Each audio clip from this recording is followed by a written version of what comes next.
Injection घ्यायला लागलेली ते का लय वाईट वाटतं अजून पण. एक प्रकारे मी त्याला आहे ना माझा सक्का मित्र मानायचो. तो सोबत असेल ना मी भेट नसायचो माहिती का, पण तो काय एवढा पिकलेला नाही. तर गाईज वेलकम आहे तुमचं आपल्या ब्लॉगमध्ये. तर आज पाऊस पडलेला आहे, खूप भारी वातावरण झाले आज, सगळीकडे हिरवगार दिसते.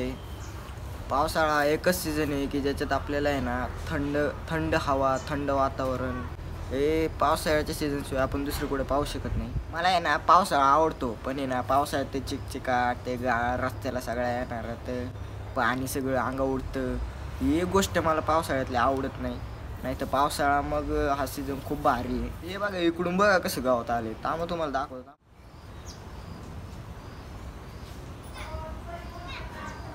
पेरूचे झाड आमचे, पाऊस पडला नाही पडला तर लगेच गवतांची सुरुवात होती.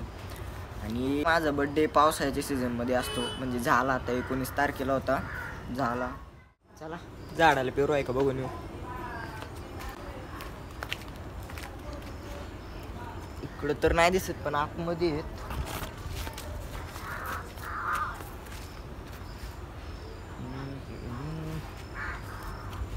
ह्या झाडाला आहे ना आमच्या दरवेळेस पेरू असतात, म्हणजे तिन्ही सीझनमध्ये असतात, उन्हाळा पावसाळा हिवाळा काय असो.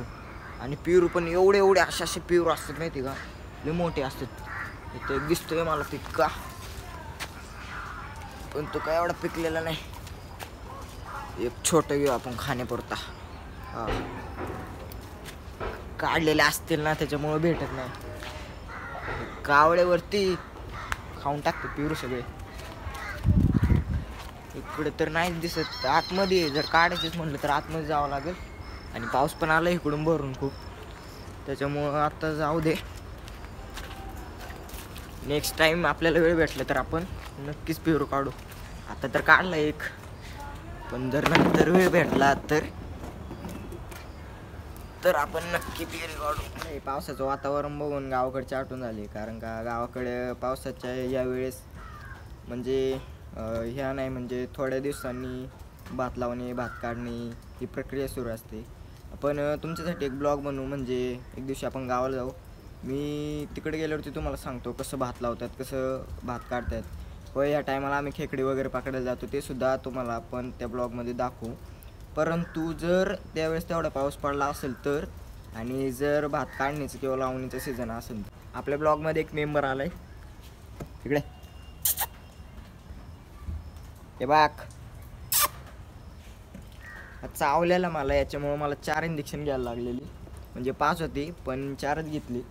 ह्याच्या आधी पण मला 1-2 कुत्री चावलेली. मला कुत्र्याची आवड आहे, डॉग लवर आहे मी. आमच्या घरी पण एक कुत्रा होता, पण काळ्या म्हणून होतं त्याचं नाव. असला भारी कुत्रा होता ना तो, म्हणजे एक प्रकारे मी त्याला आहे ना माझा सक्का मित्र मानायचो. म्हणजे कोणत्याही अडचणीत जर तो सोबत असेल ना मी भेट नसायचो माहिती का. म्हणजे शेतात जाणे कुठं दुसरीकडे असू दे, तो असले की मी भेटच नसायचो, कारण का तो इतका भारी होता ना, तो लय भारी होता. पण मी त्याला आज पण खूप मिस करतो, म्हणजे मला त्याची आज पण आत्ता पण खूप आठवण येते त्याची. मला त्याचा चेहरा आहे ना डोळ्यासमोर दिसतो. म्हणजे आमच्या तिकडं घराच्या समोर आहे ना तो कायम बसलेला असायचा. जेव्हा तो गेला ना तिथं एकदम मोकळी जागा वाटली, लय रडलं होतं माहिती का, लय वाईट वाटतं अजून पण तो आता इथे नाही. मग तुम्ही समजून जातो कुठे असेल. आज खूप थंडी वाजायला लागली, आज लय भारी झोप लागणार माहिती का. रोज इतकं गरम होतं ना, पण आज या पावसाच्या थंडीत आज खूप मनासारखी झोप लागणार आहे. आणि आता जाणार मस्त पावसाच्या सीझनमध्ये गरम गरम चहा प्यायचा, लय भारी. तुम्ही पण एन्जॉय करा, मी पण एन्जॉय करतो. ब्लॉग कसा वाटला ते मला कमेंट करून सांगा. तोपर्यंत भेटूया पुढच्या व्हिडिओमध्ये. Thanks for watching video.